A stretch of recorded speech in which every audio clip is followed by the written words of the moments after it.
ചില പാട്ടുകൾ കൊണ്ടൊക്കെ ഫേമസ് ആയ ചില പലഹാരങ്ങളുണ്ടല്ലേ. ഇപ്പം മനസ്സിലായല്ലോ എന്തോ ഞാൻ ഉദ്ദേശിച്ചതെന്ന്. അതായത് അയ്യപ്പൻ്റെ അമ്മ നെയ്യപ്പം ചുട്ടു. ആ നെയ്യപ്പമാണ് ഇന്ന് ഞാൻ ഇൻസ്റ്റൻ്റ് ആയിട്ടുള്ള അരിപ്പൊടി വെച്ച് ഉണ്ടാക്കിയിരിക്കുന്നത്. നല്ല അടിപൊളി ടേസ്റ്റാണ്. വെളിയിലൊക്കെ നല്ല ക്രിസ്പിയും അകത്തൊക്കെ നല്ല സോഫ്റ്റുമായിട്ടുള്ള നല്ല അടിപൊളിയായിട്ടുള്ള ഒരു നെയ്യപ്പമാണ് ഇന്നത്തെ റെസിപ്പി. അപ്പം നമുക്ക് ഈ ഒരു റെസിപ്പി എങ്ങനെയാണ് ഉണ്ടാക്കുന്നതെന്ന് നോക്കിയിട്ട് വരാം.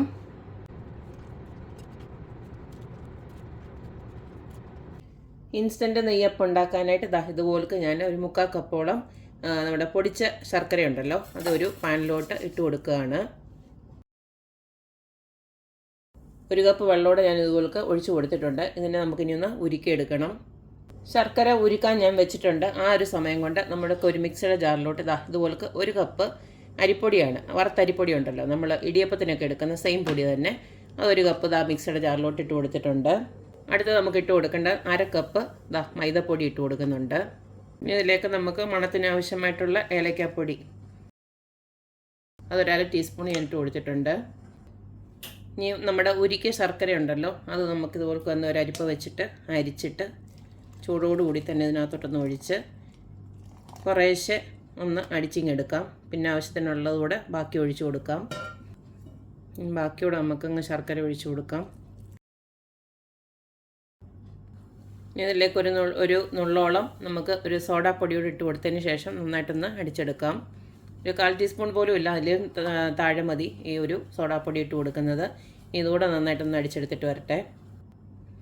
അപ്പോൾ ഈ ഒരു പരുവത്തിന് ഞാൻ ഇതുപോലക്ക് അടിച്ചെടുത്തിട്ടുണ്ട്. അപ്പം ഞാൻ ഈ മിക്സിയുടെ ജാറിലോട്ട് കുറച്ചൊരു ചെറിയ ചൂടുള്ള ഒരു വെള്ളമോട് ഒഴിച്ചു കൊടുത്ത് ബാക്കിയൂടെ അങ്ങോട്ട് ഒഴിച്ചു കൊടുക്കുകയാണ്. ഇനി ഇതിലേക്ക് നമുക്ക് പൊടിയോളം ഉപ്പൊന്നിട്ട് കൊടുക്കാം, മധുരം ഒന്ന് ബാലൻസ് ആക്കാൻ വേണ്ടിയിട്ട്. അടുത്ത ഇതിലേക്ക് കുറച്ച് ചെറിയ ജീരകം കൂടെ ആയിട്ട് കൊടുക്കുന്നുണ്ട്. എനിക്ക് അതിൻ്റെ രുചി ഇഷ്ടമാണ്, അതുകൊണ്ടാണ് ഇട്ട് കൊടുക്കുന്നത്. ഇത്രയേ ഉള്ളൂ. അതുപോലെ ഇനി അടുത്ത ഇട്ട് കൊടുക്കുന്നത് കഴുകി ഉണക്കി വെച്ചിരിക്കുന്ന കറുത്ത എള്ളാണ്. അത് ഓപ്ഷനിലാണ്, വേണമെന്നുള്ളവർക്ക് മാത്രം ഇട്ട് കൊടുത്ത് വെച്ചാൽ മതി. ഒരു 1/4 കപ്പ് റവയൂടെ ഈ സമയം ഇട്ട് കൊടുക്കുക. ഇനി അവസാനമായിട്ട് നമുക്ക് ഇതിനകത്തേക്ക് കുറച്ച് നെയ്യൂടെ ഒന്ന് ആഡ് ചെയ്യാം. ഒരു ടേബിൾ സ്പൂണോളം നെയ്യ് ഇതുപോലെ ആഡ് ചെയ്തിട്ട് ഒന്നുകൂടെ ഒന്ന് മിക്സ് ചെയ്തെടുക്കുക. നെയ്യ് ആഡ് ചെയ്യുന്നത് എന്തിനാണെന്ന് വെച്ച് കഴിഞ്ഞാൽ നമ്മൾ ആ വറക്കുമ്പോൾ ഉണ്ടല്ലോ നല്ലൊരു ഫ്ലേവർ ആയിരിക്കും നമ്മുടെ ഈ നെയ്യപ്പത്തിന് കിട്ടുന്നത്. അതിന് വേണ്ടിയിട്ടാണ്. ഈ ഒരു കൺസിസ്റ്റൻസിയിൽ മതി നമ്മുടെ മാവ് റെഡിയാക്കാനായിട്ട്. കാരണം കോരി ഒഴിച്ച് കണ്ട നമ്മുടെ ഉണ്ണിയപ്പത്തിൻ്റെയൊക്കെ ആ ഒരു മാവിൻ്റെ കൺസിസ്റ്റൻസിയിൽ സെയിം കൺസിസ്റ്റൻസിയിൽ മതി. ഒരുപാട് അങ്ങ് നീണ്ടു പോയി കഴിഞ്ഞാൽ നമ്മുടെ നെയ്യപ്പം ശരിയാവത്തില്ല. ഇനി നമുക്ക് നെയ്യപ്പം ചുട്ട് തുടങ്ങാം. ഇത് നന്നായിട്ട് മിക്സ് ചെയ്ത് റെസ്റ്റ് ചെയ്യാനൊന്നും വെക്കേണ്ട കാര്യമൊന്നുമില്ല, നമ്മൾ ഇൻസ്റ്റൻ്റ് ആണെന്നല്ലോ ഇത് ഉണ്ടാക്കുന്നത്. അപ്പോൾ നമുക്ക് ഉടനെ തന്നെ ഇത് ചുട്ടെടുക്കാം. അപ്പോൾ നമ്മുടെ നെയ്യപ്പം ഉണ്ടാക്കാനായിട്ട് ഇതുപോലൊരു അപ്പച്ചട്ടിയിലോട്ട് ഞാൻ വെളിച്ചെണ്ണ ഒഴിച്ചു കൊടുത്ത്, അതിപ്പോൾ വെളിച്ചെണ്ണ ഒന്ന് ചൂടായി വന്നിട്ടുണ്ട്. നിങ്ങൾക്ക് ഇഷ്ടമുള്ള എണ്ണയിൽ ഉണ്ടാക്കാം. പിന്നെ നാടൻ പലഹാരം ആയതുകൊണ്ട് ഞാൻ വെളിച്ചെണ്ണയിലാക്കിയെന്നേ ഉള്ളൂ. അതുപോലെ തന്നെ നല്ല ഇരുമ്പിൻ്റെ ചീനിച്ചട്ടിയൊക്കെ ഉണ്ടെങ്കിലുണ്ടല്ലോ അതിനകത്ത് എടുക്കുവാണെങ്കിൽ ഇത്തിരി കൂടെ നല്ലതായിരിക്കും. കാരണം ആ ചൂടൊക്കെ ഒന്ന് മെയിൻറ്റെയിൻ ചെയ്ത് നിന്ന് പോകും.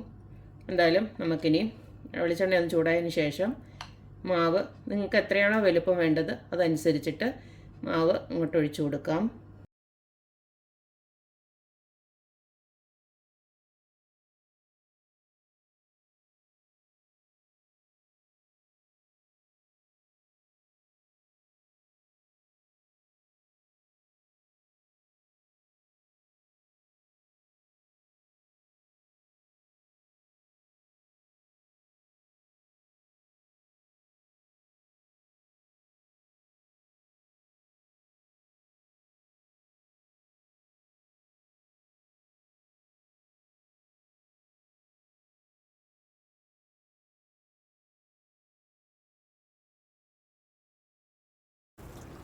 അപ്പോൾ കണ്ടല്ലോ, ഇത്രയേ ഉള്ളൂ. ഇൻസ്റ്റൻ്റായിട്ടുള്ള നെയ്യപ്പം വളരെ ഈസി ആയിട്ട് തന്നെ നമുക്ക് ഉണ്ടാക്കിയെടുക്കാൻ പറ്റും.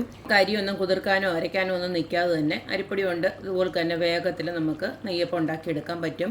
1-2 കാര്യങ്ങൾ മാത്രം ഇതുപോലെ തന്നെ ശ്രദ്ധിച്ച് വെച്ചാൽ മതി. നന്നായിട്ട് അതായത് ഒന്ന് ഒഴിച്ചതിന് ശേഷം അത് ഇങ്ങനെ കുമ്പള പോലെ വരുമ്പോൾ അതൊന്ന് ഇച്ചിരി എണ്ണയൊന്ന് കോരി ഒഴിച്ച് കൊടുത്ത് ഒന്ന് ആ ഒരു ഇപ്പുറത്തെ സൈഡൊന്ന് മൊരിച്ചതിന് ശേഷം മാത്രം തിരിച്ചിട്ട് കൊടുക്കുക.